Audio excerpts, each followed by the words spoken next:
Assalamualaikum warahmatullahi wabarakatuh. Selamat pagi. Kami dari PSPPA Unsut Angkatan 16 kelompok 9 akan melakukan praktikum berupa penetapan kadar suatu zat, yaitu dengan menggunakan metode titrasi. Seperti yang telah kita ketahui bahwa titrasi itu terdiri dari dua jenis, yaitu titrasi alkalimetri dan titrasi asidimetri. Di mana titrasi asidimetri itu penetapan suatu kadar zat yang bersifat basa, sedangkan alkalimetri itu penetapan kadar yang bersifat asam. Dan pada kali ini kita akan mempraktikkan bagaimana proses penetapan suatu kadar yang bersifat asam, yaitu dengan metode titrasi alkalimetri. Baik, sebelum melakukan uji penetapan kadar di industri farmasi atau di laboratorium, kita harus memastikan keamanan diri dengan menggunakan APD. Antara lain ada jas lab,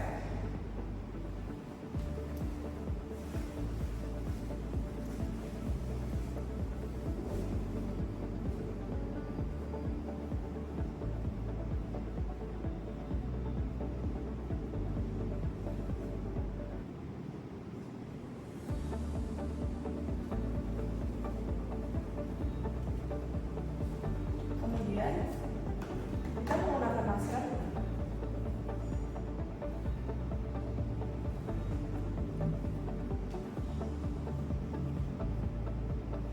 Setelah itu menggunakan sarung tangan.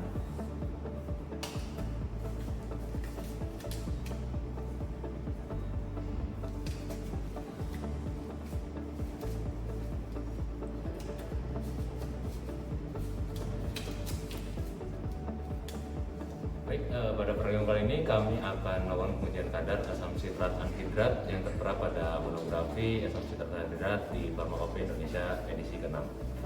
Baik, yang pertama kita lakukan adalah pembuatan larutan sampel, di mana kita harus menimbang. Yang harus diperhatikan sebelum kita menyalakan neraca analitiknya, kita bersihkan timbangan neraca analitik menggunakan kuas untuk membuang sisa-sisa dari penimbangan sebelumnya. Jika sudah, kita pastikan indikator mengetahukan berada pada lingkaran. Oke, setelah itu baru kita nyalakan. Oke, setelah timbangan nyala, kita timbang serbuk asam sitrat anhidrat sebanyak 550 mg. Pertama kita tutup terlebih dahulu sampai menunjukkan bintang di sebelah sini.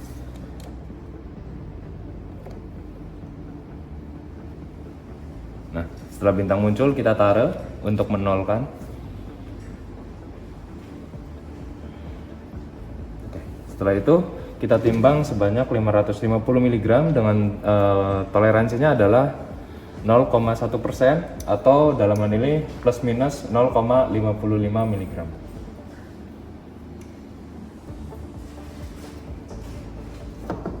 Oke, jika sudah cukup kita tutup lagi dan tunggu bintang muncul kembali. Ya. Catat untuk bobotnya, lalu kita persiapkan. Baik, selanjutnya adalah pembuatan larutan dari asam sitrat anhidrat yang tadi sudah ditimbang. Yang pertama kita pastikan ini bersih terlebih dahulu ya. Kita bilas dengan aquades. Setelah sudah, kita pindahkan sampel ke dalam glass beaker terlebih dahulu dengan cara seperti ini.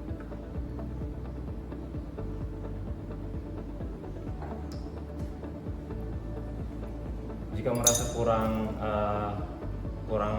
larut atau semisalkan susah untuk memindahkannya, bisa kita larutkan di kaca arloji terlebih dahulu, baru kita pindahkan ke glass beaker.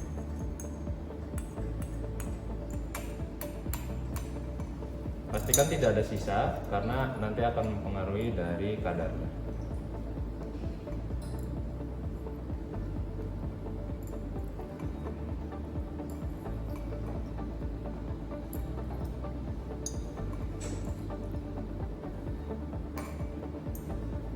Setelah sudah, tambahkan aquades ke dalam glass beaker secukupnya karena hanya untuk melarutkan.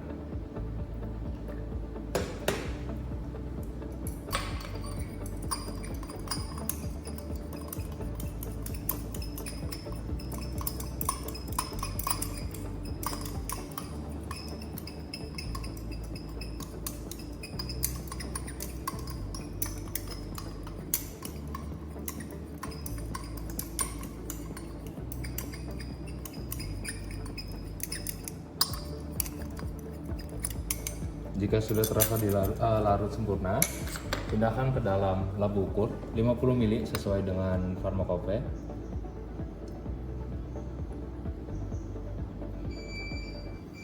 Bisa menggunakan pembilasan namun secukupnya ya, jangan sampai lebih dari 50 ml.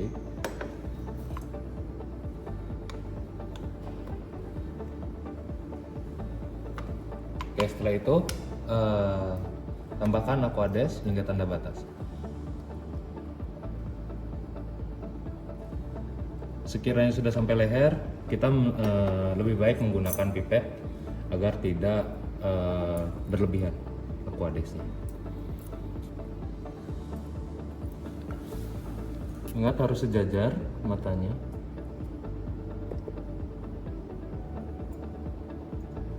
Oke, jika sudah, kita kocok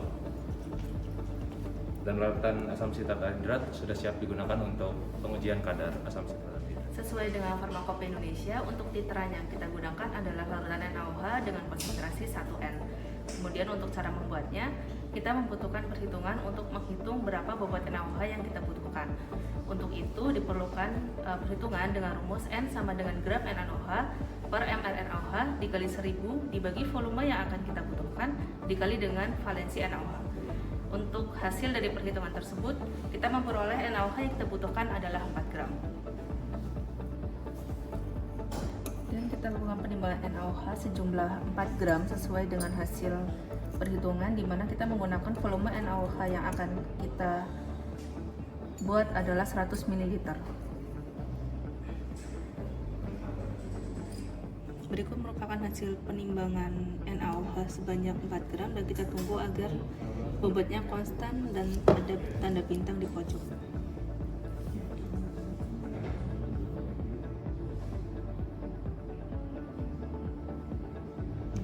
Nah, ketika bobotnya sudah konstan, kita sudah bisa mengambil NaOH yang sudah kita timbang untuk kita buat larutannya.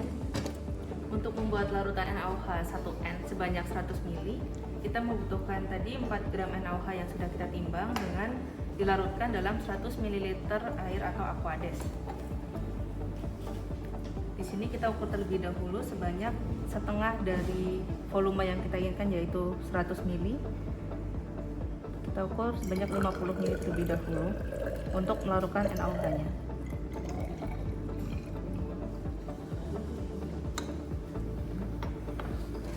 Ketika sudah mendekati angka 50, kita lebih baik menggunakan pipet agar volumenya tidak kurang dan juga tidak lebih.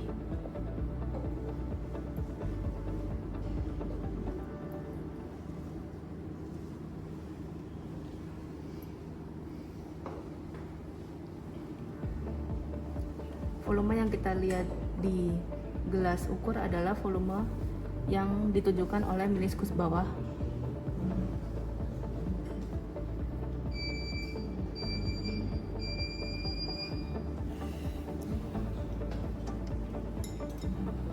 Nah, ketika sudah, kita larutkan, masukkan ke dalam gelas ukur ini.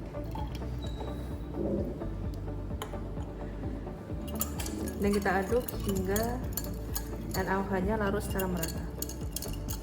Di sini untuk NaOH-nya sudah larut secara sempurna. Kemudian kita tambahkan 50 ml Aquades yang tadi belum ditambahkan.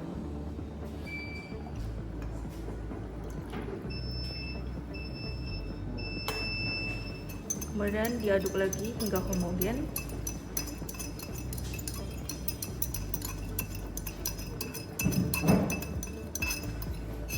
Setelah semuanya homogen, untuk larutan NaOH 1N yang akan kita gunakan sebagai titeran sudah siap untuk digunakan. Baik, untuk langkah selanjutnya ketika kita memulai titrasi ada beberapa peralatan dan hal-hal yang harus dipersiapkan. Yang pertama ada buret atau statif, kemudian ada larutan Aquades untuk pembilasan pertama, kemudian larutan NaOH sebagai titran sekaligus untuk pembilasan kedua, kemudian ada sampel kita atau asam sitrat. Untuk pembilasan pertama dilakukan menggunakan Aquades. Cukup dengan sedikit Aquades saja untuk membilas seluruh sisi buret dan corong.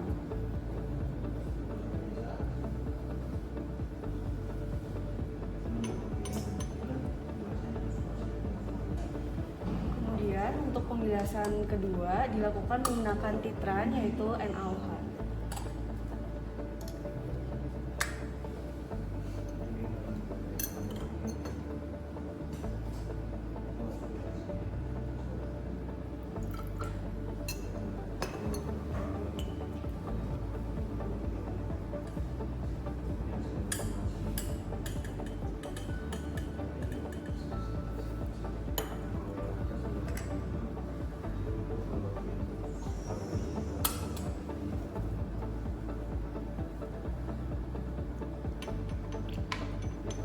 Setelah itu, burat kita pasang ke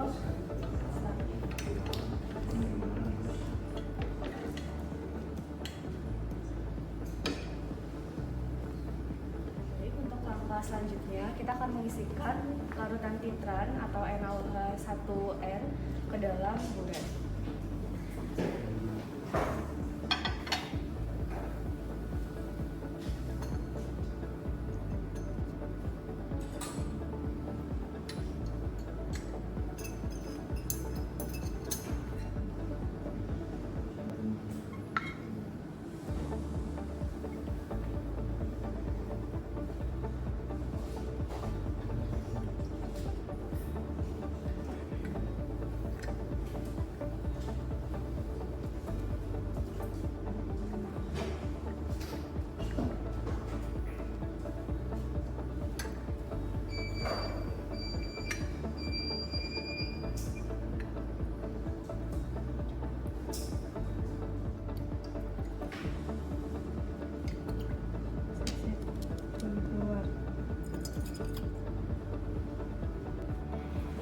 Titrasi akhir telah tercapai dengan ditandai perubahan warna larutan menjadi merah muda.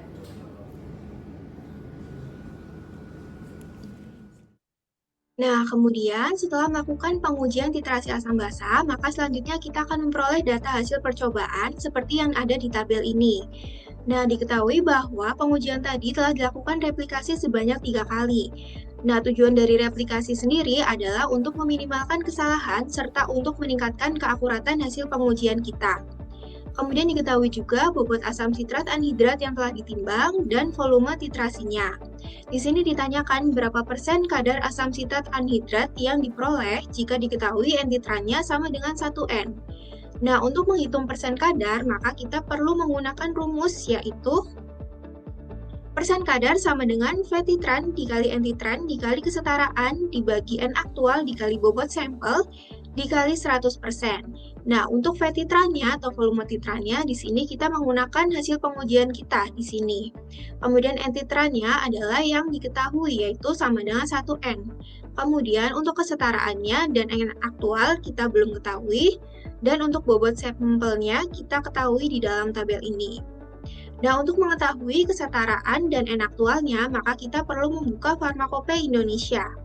Nah, di sini, di bagian asam sitrat anhidrat, di bagian penetapan kadar, tertulis bahwa tiap mili natrium hidroksida 1N setara dengan 64,03 mg. Nah, 64,03 mg ini adalah nilai kesetaraannya. Kemudian untuk N aktualnya, biasanya untuk N aktual berada di dekat nilai kesetaraan, sehingga nilai N aktualnya adalah 1N. Nah, karena datanya sudah lengkap, maka kita bisa melakukan perhitungan. Nah, untuk data yang ada di tabel tadi, untuk memudahkan kita, maka bisa kita rata-rata. Untuk bobot asam sitratnya, hasil rata-ratanya adalah 550,3 mg. Kemudian untuk volume titrasinya, rata-ratanya adalah 8,63 ml. Nah, kemudian kita masukkan ke dalam rumus. Tadi volume titrannya adalah 8,63 ml. Kemudian untuk N titrannya diketahui, yaitu 1N. Kemudian kesetaraannya ada di Farmakope, yaitu 64,03 mg. Kemudian dibagi, N aktualnya tadi ada di Farmakope, yaitu 1N. Kemudian dikali bobot sampelnya, yaitu dari hasil pengujian kita, yaitu 550,3 mg. Kemudian dikali 100%, dan hasilnya 100,41%. Nah, untuk kesimpulan hasil ujinya bagaimana? Jadi, untuk kesimpulan hasil ujinya, untuk kita mengetahui apakah kadar ini memenuhi syarat atau tidak, maka kembali lagi kita perlu melihat ke Farmakope Indonesia. Di sini, persyaratan kadar dari asam sitrat anhidrat tertulis bahwa asam sitrat anhidrat mengandung tidak kurang dari 99,5% dan tidak lebih dari 100,5%. Berarti kadarnya tidak boleh kurang dari ini dan tidak boleh lebih dari 100,5%. Sementara kadar yang kita peroleh adalah 100,41%. Berarti hasil uji kita memenuhi syarat.